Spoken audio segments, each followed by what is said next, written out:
What's going on, guys? Welcome back to the Fun NFL. Dallas Cowboys 2022 roster grades. Let's go.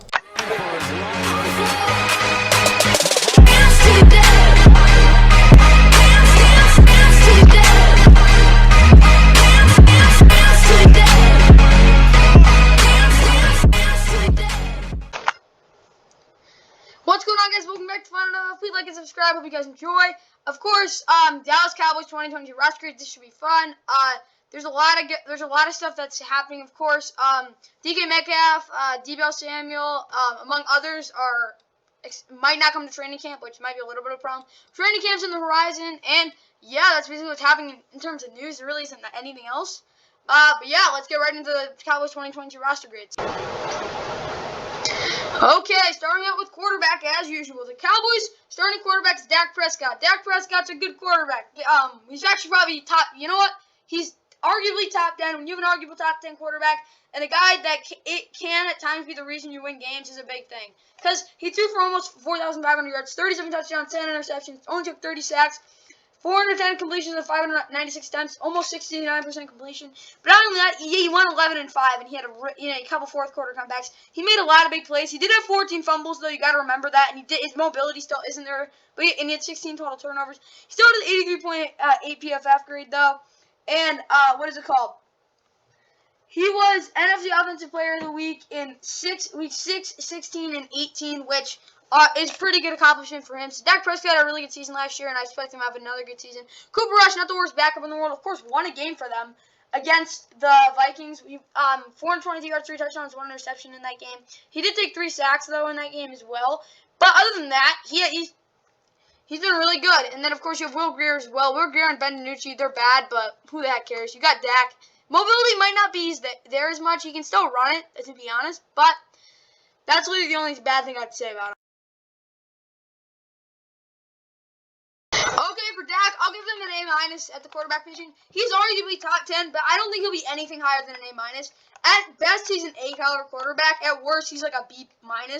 But let's be honest, Dak is a good quarterback, a really good quarterback at that. He can be the reason you win games. And you might be able to argue that, but I am one of those people that does think Dak's a really good quarterback. The one problem is, though, his mobility, like I said, isn't there as much. And more importantly, he doesn't have that elite arm. And he hasn't won a Super Bowl. Those are probably the 2 reasons. He's not a top 5 quarterback, but he's top 10, which means he's in the A tier. He's not an elite quarterback, but even though that's elite tier, A- is fair for him.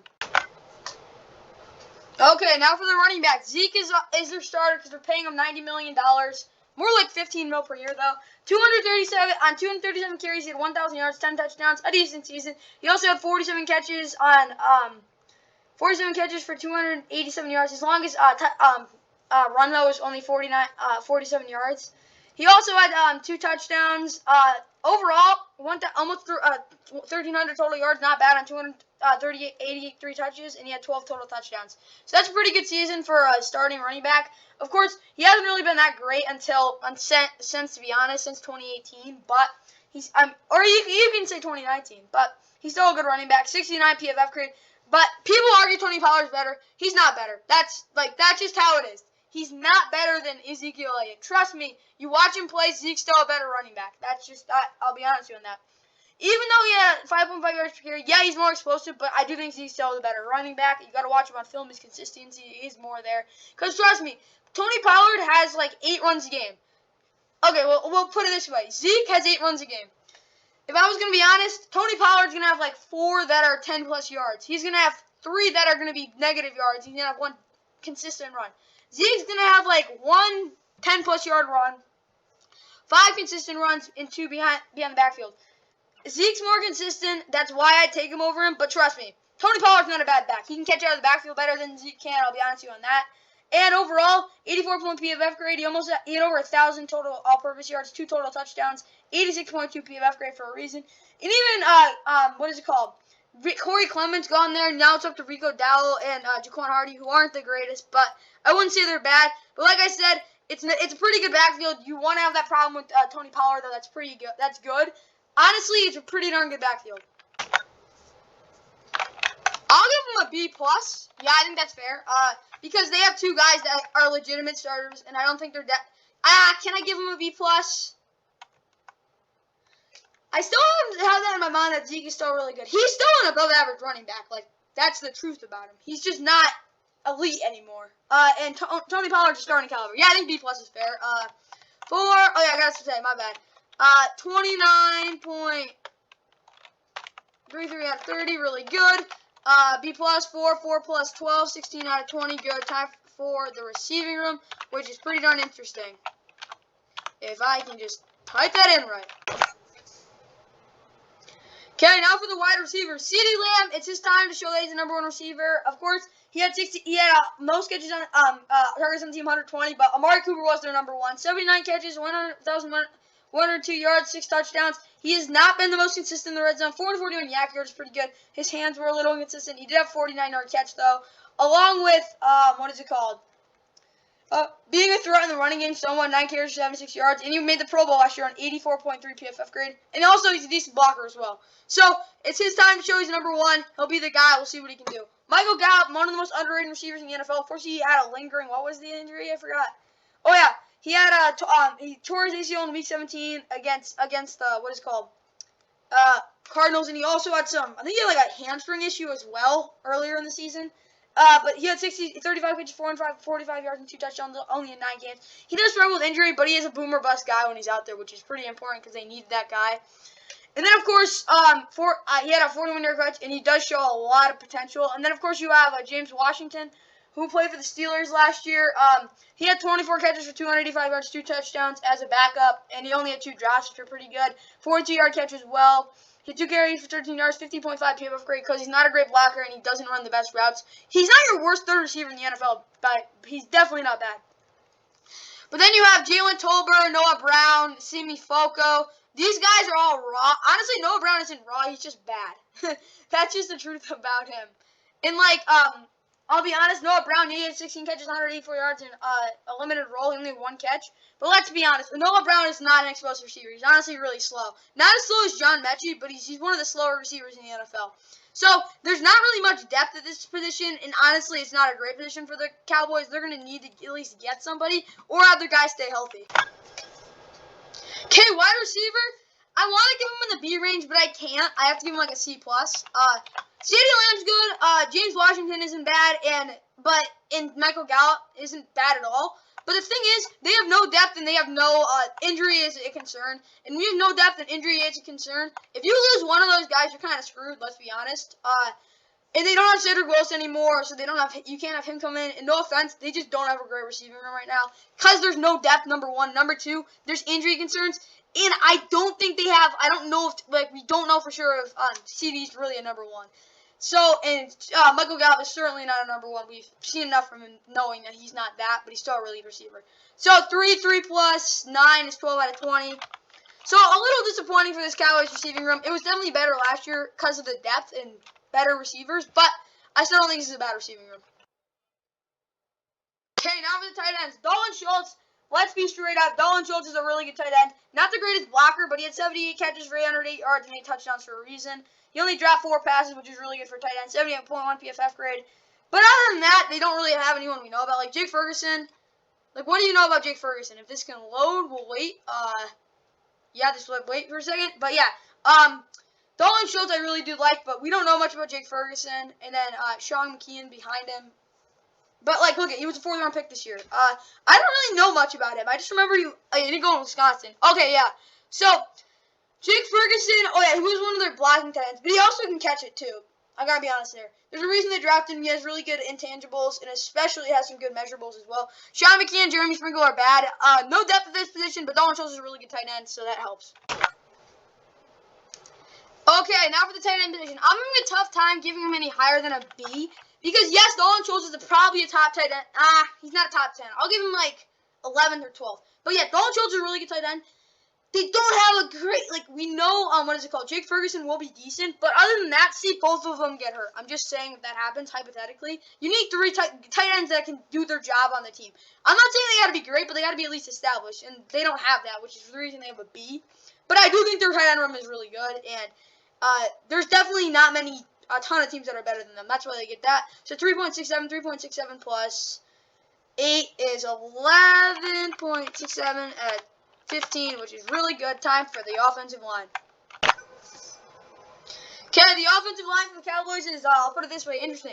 Tyron Smith, when he played, he had a 91.4 PFF grade. Still great. He only gave up 2 sacks. 2013 through 2019 and 2021 Pro Bowls. 2014 through 2016, what is it called? First team All Pro.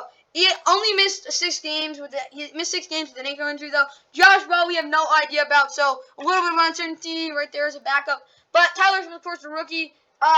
First round pick, number 24 out of Tulsa. He kind of did get a little exposed to tackle last year, but he's obviously not a tackle. He's really good in run. He's actually really good in run blocking, but more just set the edge. So it's kind of weird there. But his pass protection definitely suits the guard spot, especially when you have you have a potential Pro Bowl and you have a Pro Bowl and potential Hall of Famer next to you as well.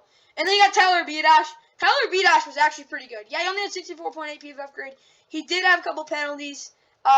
He did actually had 11. He only gave up 2. He had 2 holding hits, but he didn't give up a sack for a reason. He's very consistent. Yeah, he didn't have a great PFF grade because he's not great in blocking. He does commit a lot of penalties, but overall he's a good player. And even like Connor McGovern as a backup is not a bad left guard as well. I gotta say that. Brilliant Jones, no idea about uncertainty there. Zach Martin, best guard in the NFL. Matt Fireyuk, who's actually decent. He wasn't on the field really at all, but when he was out there, I guess he was decent. Like, in the 23 snaps he played, he was decent. Terrence Steele was not great as a starter. Struggled in pass protection, but he's gotten so much better since 2020, which is huge, still progressing. Matt Mozeko, a rookie out of, where did he go? 5th round pick out of North Dakota, so he'll keep improving. Maybe he'll get to start a game or 2, but this is overall still a pretty darn good offensive line. Okay, I'll give this offensive line a solid A. Here's why. I think all their guys who they have starting, yeah, Tyler Smith is a rookie, but he was first-round pick for a reason. I really do think this offensive line is one of the best in the NFL still. The depth is not bad either. Like, that's a little bit of an overlooked there, too. So that's 14.67 out of 15. Yeah, I am kind of hyping them up a little bit, I'll be honest with you there, but I still think they're one of the best offensive lines in the NFL. There's a reason that Dak Prescott is protected well. It's because they have a good offensive line, and you need one, and I think they have one. Time for the overall offensive grade. Same thing as the Packers offense. In terms of the roster, do I think this is an offense that, in my opinion, the roster is a B+, and the overall is an 84 out of 100. But this offense, yeah, they're going to be the number 1 in the league statistically, but they're not going to be a number 1 offense in terms of like legit, like actually. Their roster says they're a really good offense, which they are. They have a good offense, but as usual, they won't be able to score against good defenses. They're going to put up 1,000 yards and 50,000 points on a bad defenses, and that'll make their stats be the best in the NFL. I mean, they'll probably still put up yards against really good defenses, but they're not going to put up any points. That happens every year when Dak Prescott starts. The one problem with them, really. So now let's get to the defensive side of the ball. Okay, now for this awesome linebacking core. Luke Gifford's going to start because Devontae Bond, who had so much talent and a lot of potential, is out for the season. I think he tore something or something. Luke Gifford as a backup last year. Didn't he start a little bit? I forgot. Luke Gifford's not great. Aaron Hansford's not great either. LVE, love him or hate him. He's a good linebacker. He's not great, but he's good. Damone Clark, he screwed up his shoulder, but there's a reason he got picked. It's because he's very good. That's just the truth. Devin Harper's not a bad backup.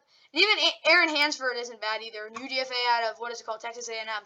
He's terrible in pass coverage, which is the run problem, but he can make a lot of plays in the run game.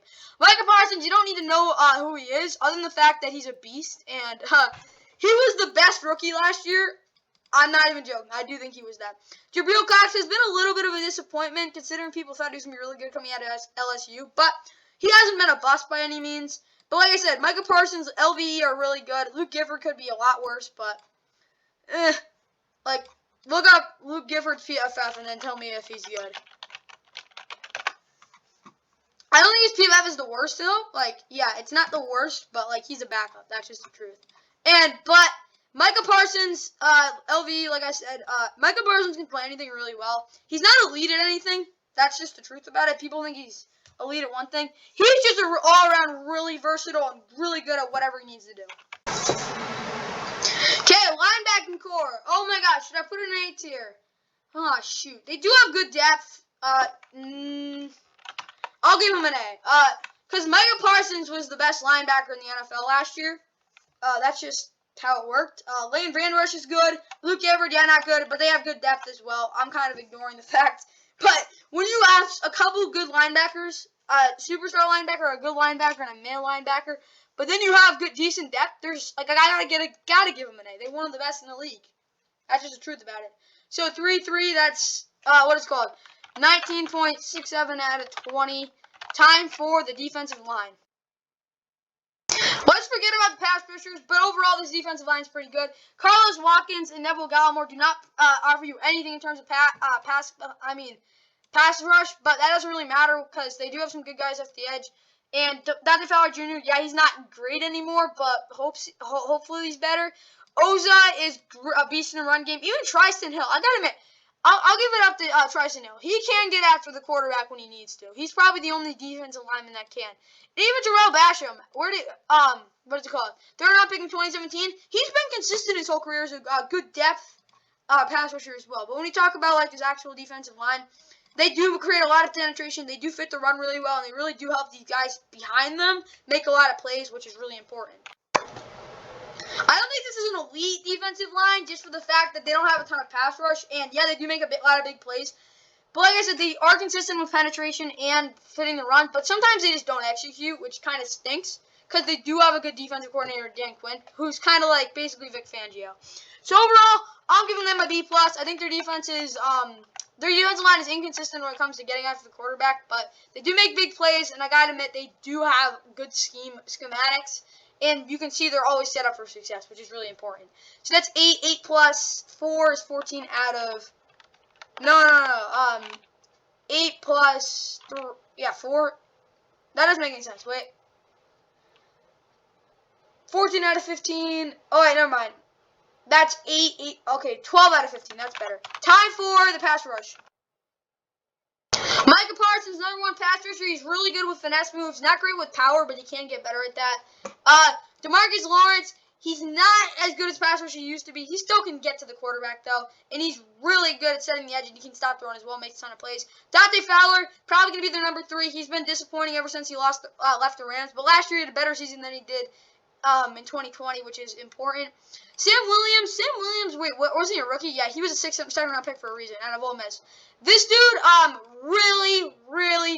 really fast. That's it, though, because he doesn't really have a move. He doesn't have the potential either because he's not the most athletic. Yeah, I said he's really fast, but he also is just lanky. He's not super athletic. That's just the truth about it. That's why I was thinking about picking out a 1st-round pick. But he is super fast. He's just not that strong. That's another reason why, too. Terrell Basham, like I already said, he's a consistent depth guy. Chauncey Golston's not bad either. And same thing with Dorrance Armstrong. I got to admit, Dorrance Armstrong, hats up to him for making some plays. But overall, they've got 7 guys that I can say that can get after the quarterback, which is pretty crazy. And Sam Williams is the guy that I think he needs some help in terms of getting stronger, which I think he is.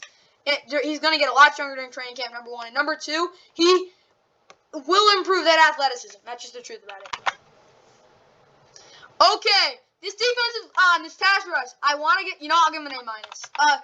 Here's why. I do think they are an elite, they are a very good pass rush, because last year there were games where you just couldn't pass the ball. It was against bad teams, though, against really good offensive lines. Again, they did struggle. Sometimes, I wouldn't say they disappeared, though, because they did still get pressure on the quarterback. That was so for sure.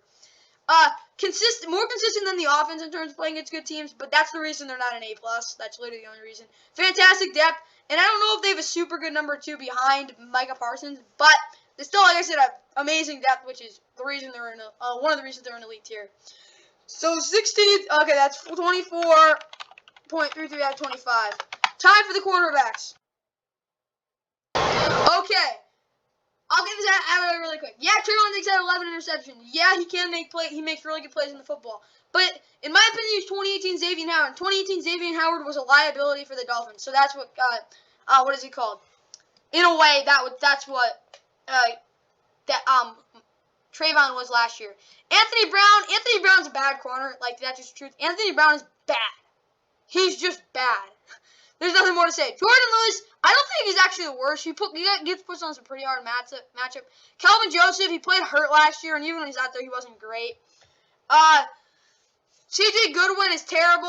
Nashawn Wright and the rest of these dudes are just special teamers. But this is a really just cornerback. You know what? I'll put him still in C range, but I don't think they have a good cornerback room. The depth is not there. Yeah, I'll be the first one to tell you that I do not like Trayvon Diggs, but he still contributes, which is a reason that they were really good last year. Not only that though, they don't have anyone else. Like, I can't put them in D tier because that just doesn't feel right. Like, are they really that bad?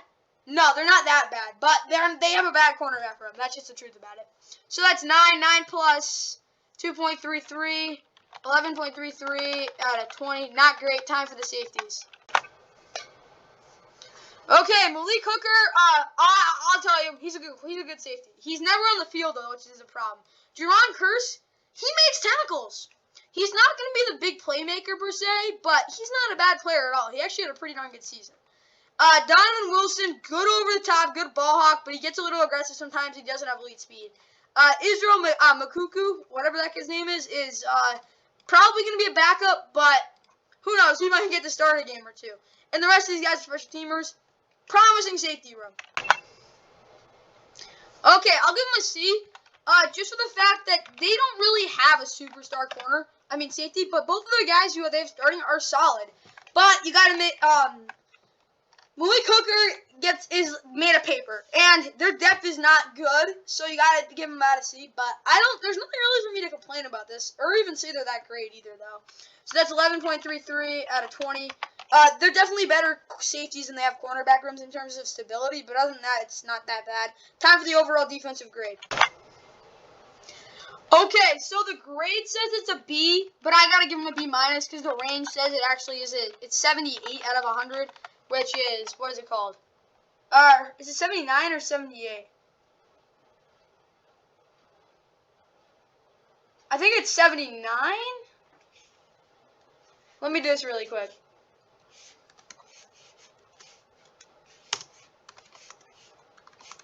So it's 24.33 plus 12 plus 19.67 plus 11.33 plus 11.33 is 78 point. Yeah, so it's 79 out of 100, which is in the range of a B minus, which I think is fair. Their offense is definitely better than their defense in terms of the talent, but it's a good defense. That's just the truth. That's what I think about it. Okay, time in terms of the roster. Special teams time.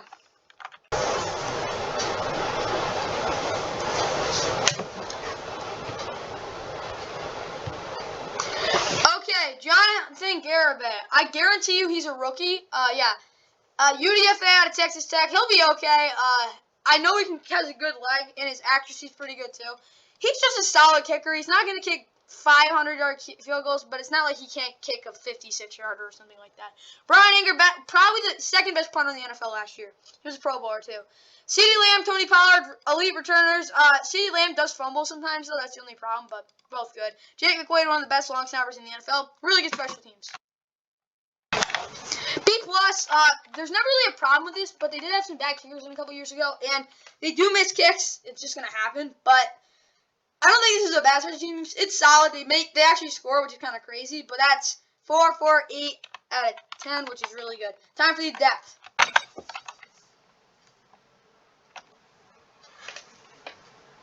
Overall team depth. Running back depth is like a C+. Or, I'll give them a B. Wide receiver depth is like a D. Tight end depth is like a C, yeah.